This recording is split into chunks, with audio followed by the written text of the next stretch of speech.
시편 66편 8절에서 20절의 말씀입니다. 시편 66편 8절에서 20절의 말씀 우리 한 목소리로 같이 읽도록 하겠습니다. 시작. 만민들아 우리 하나님을 송축하며 그의 찬양 소리를 들리게 할지어다. 그는 우리 영혼을 살려두시고 우리의 실족함을 허락하지 아니하시는 주시로다. 하나님이여 주께서 우리를 시험하시되 우리를 단련하시기를 은을 단련함같이 하셨으며 우리를 끌어 그물에 걸리게 하시며 어려운 짐을 우리 허리에 메어 두셨으며 사람들이 우리 머리를 타고 가게 하셨나이다. 우리가 불과 물을 통과하였더니 주께서 우리를 끌어내사 풍부한 곳에 들이셨나이다. 내가 번제물을 가지고 주의 집에 들어가서 나의 서원을 주께 갚으리니 이는 내 입술이 낸 것이요 내 환난 때에 내 입이 말한 것이니이다. 내가 순양의 향기와 함께 살진 것으로 주께 번제를 드리며 수소와 염소를 드리리이다. 셀라. 하나님을 두려워하는 너희들아 다 와서 들으라. 하나님이 나의 영혼을 위하여 행하신 일을 내가 선포하리로다. 내가 나의 입으로 그에게 부르짖으며 나의 혀로 높이 찬송하였도다. 내가 나의 마음에 죄악을 품었더라면 주께서 듣지 아니하시리라. 그러나 하나님이 실로 들으셨으며 내 기도 소리에 귀를 기울이셨도다. 하나님을 찬송하리로다. 그가 내 기도를 물리치지 아니하시고 그의 인자하심을 내게서 거두지도 아니하셨도다. 아멘. 오늘 말씀의 제목은 결국 무릎 꿇어야 산다라는 제목으로 말씀을 나눕니다. 본문 8절을 다시 한번 읽어보겠습니다. 시작. 만민들아 우리 하나님을 송축하며 그의 찬양 소리를 들리게 할지어다. 자, 시편 기자가 우리가 1절에서도 하나님을 찬송할 것을 만민을 향해서 하나님을 찬양할 걸 촉구했던 것처럼 지금 8절에서도 다시 한번 하나님의 향한 찬양 소리를 들리게 할 것을 촉구하고 있습니다. 그러면서 9절 이하에서 하나님을 찬양할 이유를 제시하고 있습니다. 그 이유는 한마디로 이야기하면 선택된 하나님의 백성으로 하여금 실족함을 허락하지 않았기 때문이다라는 겁니다. 실족함을 허락하지 않았다. 시편 기자가 9절에서 그렇게 고백을 하는 겁니다. 9절을 다시 한번 읽어보겠습니다. 시작. 그는 우리 영혼을 살려두시고 우리의 실족함을 허락하지 아니하시는 주시로다. 그러니까 하나님께서 자기 백성을 위기에서 구원하여 주신 것과 관련된 고백입니다. 여기서 실족이라는 이 말은 단순히 넘어진다라는 말을 의미하는 게 아니라 한 국가로서의 뿌리가 통째로 뽑히는 것을 말하는 겁니다. 그러니까 멸망을 의미하는 단어가 여기서의 실족입니다. 그러니까 하나님은 선택된 민족을 선민을 멸망의 위기에서 구원해 주셨다라는 것을 얘기하는 거죠. 자, 내용 관찰 문제 1번을 보시면 우리에게 고난이 허락되는 이유와 승리한 결과는 무엇입니까?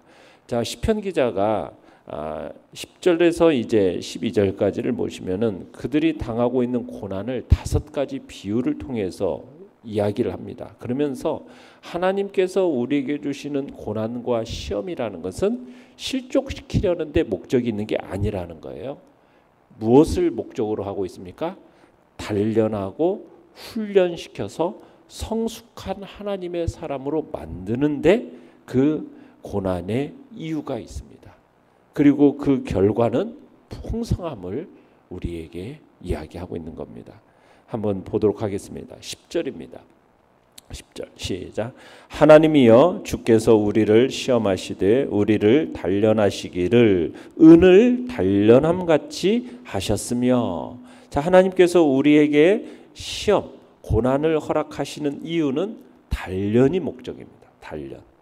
은을 단련함 같은 단련이 목적이에요.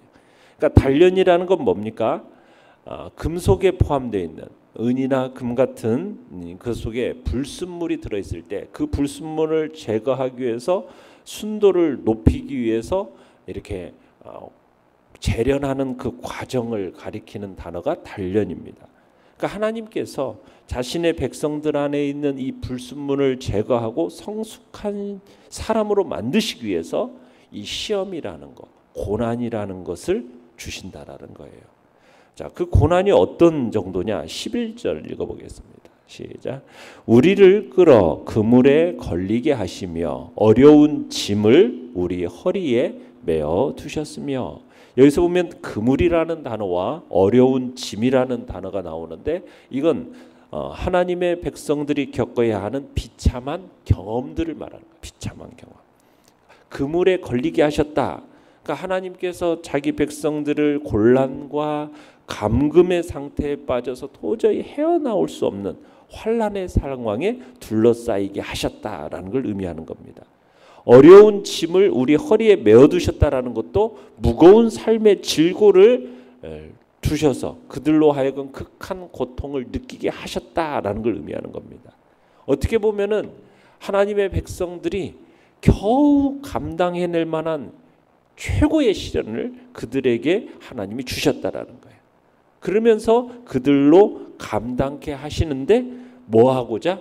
연단을 위한 목적이에요. 연단하고자 하시기 위해서 이 어려운 짐, 그물에 걸리는 일, 이런 일들을 허락하신다는 겁니다. 12절 한번 읽어보겠습니다. 12절 시작. 사람들이 우리 머리를 타고 가게 하셨나이다. 우리가 불과 물을 통과하였더니 주께서 우리를 끌어내사 풍부한 곳에 들이셨나이다. 자, 사람들이 우리 머리를 타고 가게 하셨나이다. 이 것은 어떤 표현이냐면 이제 하나님의 이 시련과 고난을 통해서 하나님의 택한 백성들에게 임한 어떤 시련에 대한 이야기인데요.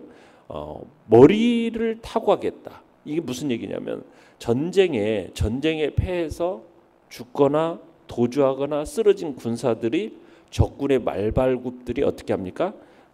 병거의 바퀴들이 짓밟거나 달리는 장면을 연상시키는 것이 바로 여기서 사람들이 우리 머리를 타고 가겠다라는 그런 표현이에요. 그걸 상상하게 만들어주는 겁니다. 그러니까 하나님의 사람으로 인해서 당하는 그 시련이 얼마나 심각한 것인지를 짐작하게 해주는 이야기라는 겁니다. 자, 그런데 이런 시련에 대해서 뭐라고 하냐? 불과 물을 통과하는 것으로 묘사하고 있어요. 불과 물. 자, 불과 물을 통과했다라는 것은 무슨 얘기냐? 출애굽한 이스라엘 자손들이 불타는 듯한 광야, 또 홍해, 요단강, 이것을 연상시키는 단어가 바로 불과 물입니다. 그러니까 불과 물이라는 것은 하나님의 택한 백성들이 당하는 그 시련이 매우 혹독한 것임을 보여주는 단어인 것입니다. 그러니까 시편 기자는 주께서 우리를 그런 고난과 시련을 통과한 후에 우리를 어떻게 하셨어요? 끌어내사 뭐한 곳으로? 풍부한 곳에 들이셨다. 이렇게 노래하고 있죠. 풍부한 곳이라는 단어는 정말 물릴 정도로 실컷 먹다라는 단어입니다. 물릴 정도로 실컷 먹다. 그러니까 풍요로운 장소, 정말 물과 과실이 가득한 장소, 그곳이 바로 풍부한 곳인데 그런 현재 혹독한 불과 물의 시련을 통과한 하나님의 백성들에게 뭘 베푸신다고요? 풍성한 축복을 베푸실 것을 말씀하고 있는 겁니다. 풍부한 곳에 들이셨나이다. 이 표현은 시련을 통과한 하나님의 백성들에게 베푸신 하나님의 그 풍성한 축복을 나타내는 말인 것이죠. 그러니까 우리 자신이 직면하는 그 환난을 연단으로 이해하고, 연단.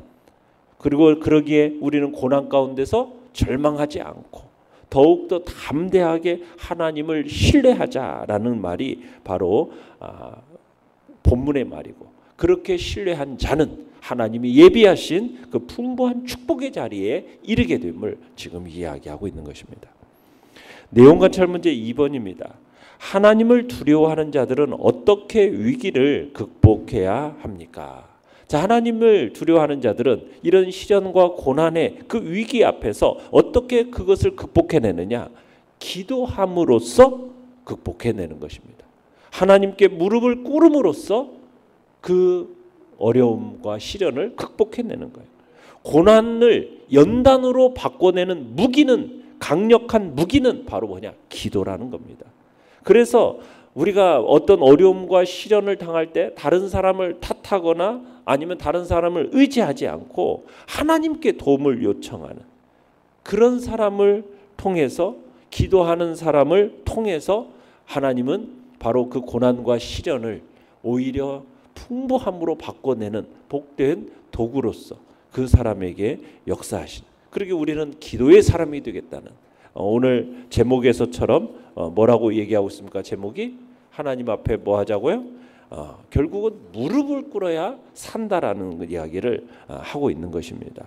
오직 하나님의 이게만 참된 문제의 해결이 있다라는 것을 알고 하나님께 무릎을 꿇는 것이 바로 위기를 극복하는 비결이라는 겁니다. 자, 한번 17절에서 20절까지 한번 읽어보도록 하겠습니다.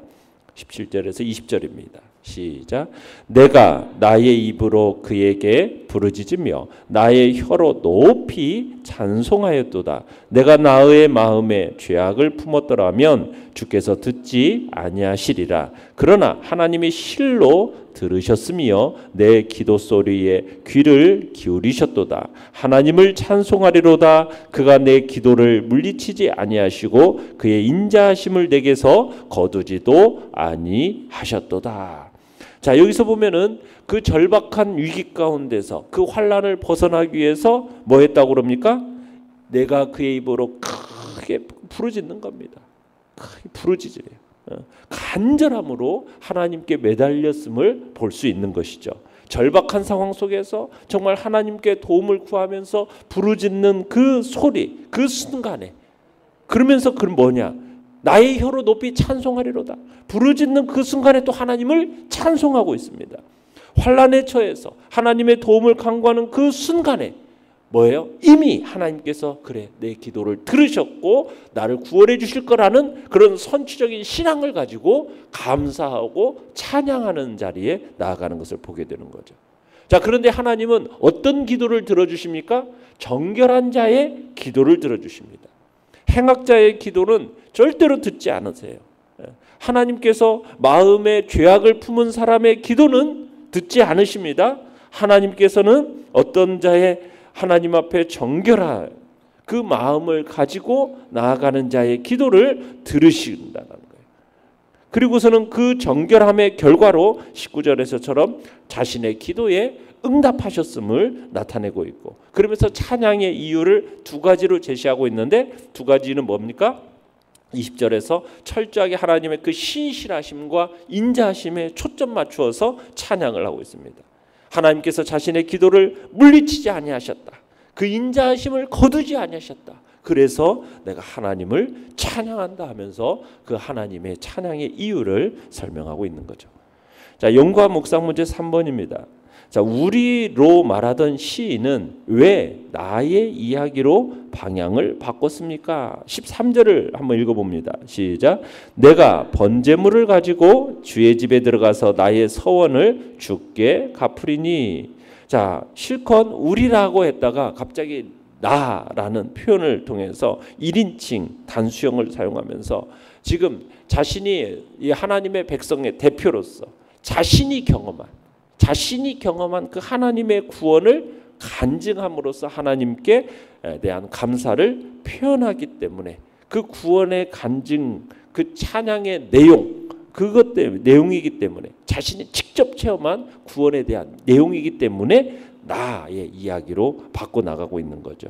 그러니까 그러면서 이제 자발적으로 하나님을 향한 자신의 그 서원한 바를 반드시 이행할 것을 고백하고 있습니다.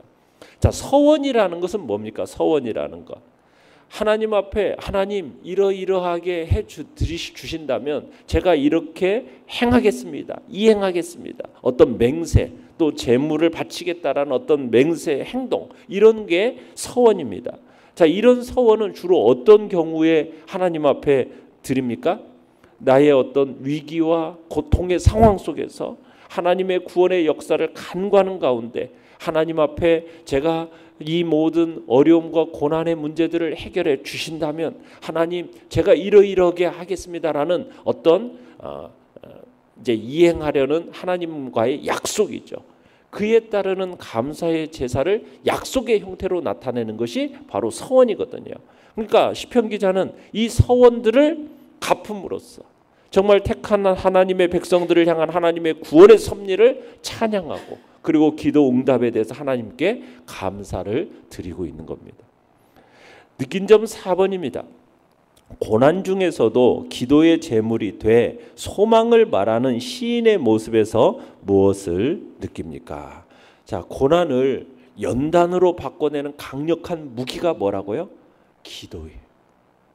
그 기도임을 알고 다른 사람을 탓하거나 다른 사람을 의지하지 않고 우리가 기도의 사람이 되어야겠다.